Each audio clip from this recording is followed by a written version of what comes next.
Well,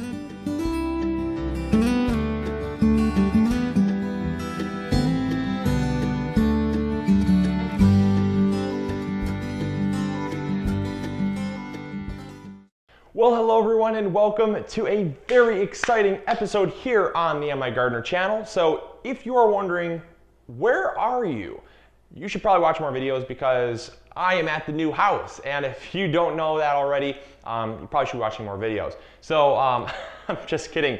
This is really exciting. So we're going to be doing a series on grow room preparation, basically building a grow room from start to finish. That way you can follow along, because I've had so many people ask me how to build a good grow room, what does it need, what doesn't it need, steps to take to making sure that it can grow plants at its optimal performance. And so we're going to do step by step the right way. We're going to show you the right way. And it's going to take a few episodes, so bear with us. We're going to break it down into steps that are easy for you to follow, because we're basically going to be bringing you along as we do it, which is great. Because at the old house, we had a lot of issues with bringing you along for stuff because of the fact that it was kind of already established. It wasn't really optimal, wasn't what I would consider ideal. So now that we have a clean slate, literally a clean slate, we're building, this is an unfinished room, so it's clean slate. It's going to be great. And we're going to take you along for every step. So the first thing in this episode is going to be spackling, which we're going to get into, and then basically room choosing. So if you have a room that's unused, you want to make sure that it's in a place that can get wet floors. Things happen in a grow room that would normally not happen elsewhere, and moisture can sit around for a while. Also, when you're watering things, water can run out on the floor. In fact, we're going to have hydroponics, which is growing in water all the time. And we just want to make sure that they're not going to be in a place where there's going to be carpet. So in a garage, this is in a basement, which is perfect because it has concrete flooring. So if they do get wet, no big deal. So that's the first thing. Next thing is you really want to pick a place that's going to be there permanently, because you're going to have some stuff that you're going to want to do right. At the old house, we had PVC piping holding up our lights that was not ideal at all. So one thing we've done is we've chosen a room that we can actually use the benefits of an unfinished ceiling to our advantage. So here we have some ductwork. This isn't in all houses, but you can probably find it in some places at your house. This has been lowered down right here, and they basically built this out, and they were going to put ceiling over top of it to cover up this ductwork. However, they didn't, and I'm glad they didn't, because now they have these support beams here about every 2.5, 3 feet. I haven't measured it yet, but I think it looks to be about 2.5 feet in length here. So that's perfect for us, because in our old grow room, we have those lights that we made, the compact fluorescent grow lights. And so one thing that we're going to do in this space right here is set up a hydroponic setup.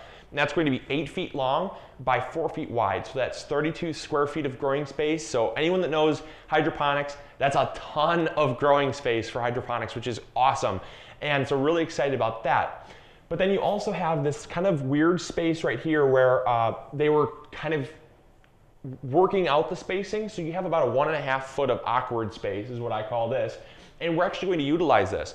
We're going to hang some S-hooks here, and we're actually going to hang our mushroom bags. So we're going to be growing mushrooms in this grow room, which is so cool because it's something we have never done before. And that's going to utilize this space really well, where we wouldn't be able to put anything otherwise. So we're really maximizing space. But one thing we're going to do with these, basically these spaces here, is we have a 2.5 foot gap.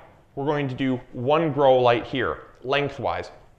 We're going to do one grow light here, lengthwise. So we're going to have 1 bay, 2 bays, 3 bays, and 4 bays right along here. So that's awesome for our setup. Now that's going to use this space for the hydroponics, but we want to use the room in the best way possible. So what else are we going to do? Well, if you've been following my channel for some time now, we've also done seedlings. In the springtime, I start all my seedlings indoors. It's just way easier for me. So we're going to actually utilize this wall here. Super great way to utilize all the space is because you have a permanent setup over there. And then here we're actually going to use, again, the unfinished ceiling, where if it had drywall, we'd have to go into the floorboards, we'd have to find the floorboards, drill through the drywall, drill into the floorboards, and it just makes a big mess. So now we're not going to finish the ceiling because we don't need to finish the ceiling. We're going to hang the S-hooks, And we're going to put 5 grow lights along the length of this wall that we're going to have tables set up so we can actually start seedlings in the springtime. And that's great as well because there was always a transition period in the old house because we just didn't have the room. So now that we have the room, it's gonna be really cool. Now the next thing that I'm really excited about is this corner here. We were thinking, how can we utilize this corner? And I thought, boom, I got it, a filming corner. So we're going to actually get some really cool kind of wallpaper or some kind of background where we can actually put on this corner here, and that way this pump setup that we couldn't move, we're going to just put basically some type of hardwood here, make it kind of nice, make it kind of like a cool bench area, and that way when I'm sitting down filming right here, I have the cool walls that are kind of plant themed, and then we're going to have this be a bench where I can feature a plant or whatever I'm working with right here. And then the biggest benefit that I have with this is that no longer will the light quality be screwing up with the video quality, because at the old house we had basically the grow lights, and the grow lights were shining on my face, and it was basically creating a situation in which it was all blacked out and you couldn't see my face really well. It looked really green. So in this situation, we're gonna have the grow lights in front of us so that the light is actually shining on me, and that way there's better light quality, and you can actually see what I'm doing versus making me look like I'm anemic and green all the time, which is great because we want to have good video quality 365 days a year, and that's going to allow for that. So now we're coming to the time where I'm going to talk about spackling. So since this is a series, probably going to take about 5 episodes, we're going to talk about spackling today. And the reason why spackling is really important is because you want to seal any cracks because this is all unfinished drywall here. So you have all these white lines is basically finished spackling. We're going to go back over because that was done by the old owner of this house, and I want to make sure it's done right. So we're going to spackle over all these cracks, and then any unfinished cracks we're also going to spackle over, and that's just going to ensure that we seal up any cracks. Because what happens is in a grow room, you have a lot of high humidity because there's lots of water going around, and we might even have a humidifier running. And what happens is the humidity seeps into those cracks, and it can get behind the drywall into the wood, and that's the first place where mold will start to grow. And that is really bad for any type of grow room because it can create black mold, and black mold is really dangerous to your health. So we're going to come through here, seal up any of these cracks that we can where more water and moisture can get behind. So that's the first step.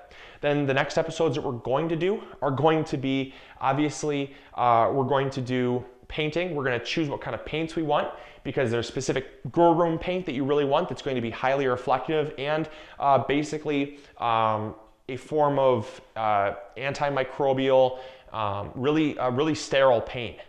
So typically we use like an outside paint for that. So we'll get into that as well in another episode. Another thing we'll do is light setup, because I've had so many questions on the type of lights to use, what type of lights are good to use. Then we're also going to do the temperature, because if you are in a room that gets kind of cold, it's really difficult to grow plants. So we're going to have basically an episode on temperature and humidification, so that kind of can replicate the outside temperatures and the outside humidity, which can optimize growth, as everyone knows. And then the last thing we're going to do is just finalizing, which is how we're going to put things so we can maximize space. So I hope you all enjoyed. We're going to start spackling now, and I will catch you all in a few. We're going to get started and bring you along through the process. All right, I'll catch you all in a little bit. All right, so when you're spackling, you're going to want to find where the tape was done, because they will actually tape these together. And you'll see through this finished portion here that there was some spackling put over the paint, but we want to do another coat just to make sure it's really properly sealed. So they've taped the pieces together to hold them together temporarily. But one thing we're going to want to do is just make sure that there's no visible cracks, because if there is visible cracks, like let's say the tape got punctured and there's like an open hole, you want to get what's called a hole filler. That's a different type of spackling, and that's only if you have a hole. Here we actually have a really nice seal on that crack, so we don't need any of that. But if there is, you can go to your local hardware store, pick up something called hole filler, and that's basically just a small patch job. It comes in a little tube, and you just put that on there, patch up the hole, and then flatten over it, and then basically spackle over that as well. That's just sealing up any cracks. So we're going to put another layer over top of this. We have right here just your average spackle. This is a lightweight all-purpose joint compound made by 3M. Really good stuff. We're going to just get a nice glob here, and we're just going to put it on the wall just like that. Now you don't need to worry about this being pretty just yet because of the fact that we're going to smooth it out with our spackle scraper here. So then you take this and you're just going to apply pressure. You want to apply firm pressure onto the blade of the spackle scraper, and it's basically just going to scrape down any excess stuff, because what you want to do is all you're doing is you're leveling out any gaps. So where it is level, you're going to find that the spackle is going to stick. You're going to see it's missing some spots here, all along here where I'm taking it and wiping it. And you want to do is you want to actually focus your spackle on those, because that is a low spot in the wall. And that's all we're doing is we're making this all flush. So once we paint it, there's nothing that's ever going to create a hole where moisture can get in and bubble or mold or anything like that. So we're just going to fill stuff like that. And as you can see, we're filling in those holes as we go. And so now as we go through, it's very flush with the wall here. Come here and put some more. Put some more there. And it's a time-consuming process, but basically we're just focusing the spackle on this tape here, this tape line. And that's really all there is, because it bows in and you want to just, like I said, level that out. So we're gonna get some more here, and then Cindy's gonna get behind the spackle brush, and we're gonna get some stuff done. Because that's really all there is to it. Nothing too complicated at all when it comes to spackling. Just make sure that it's flush. That's the only rule you want. And then also once it's dry, we're going to just take some sandpaper, and we're just going to sand it down, because you wanna make sure that the texture is smooth, because when you paint over it, you don't want to notice that there's lines, which will be created sometimes when you sand over it, and you just want to sand it down so it's nice and smooth. Really no science to that at all. There we go.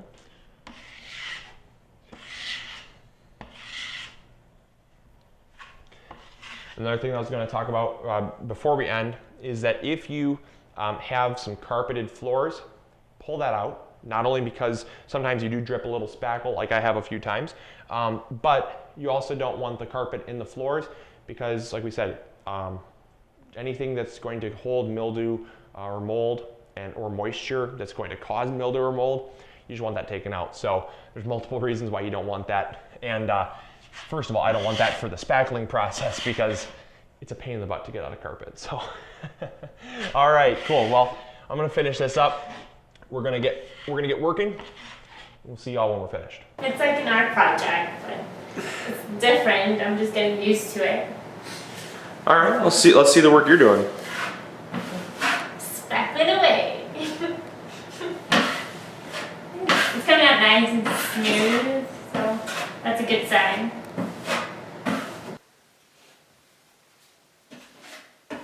A lot more. It's really uneven. So there you go. That is how you spackle and choose the best location for your grow room. Stay tuned for next episode. We're going to talk about paint. So that's something you're not going to want to miss. Hopefully you all enjoyed. And also, let me know in the comments box below if there's any specifics you want to see on grow room preparation / making your own grow room from scratch. So I hope you all enjoyed. Hopefully you learned something new. And I also hope you're growing big or going home. This is Luke from MIgardener. I'll catch y'all later. See ya. Bye.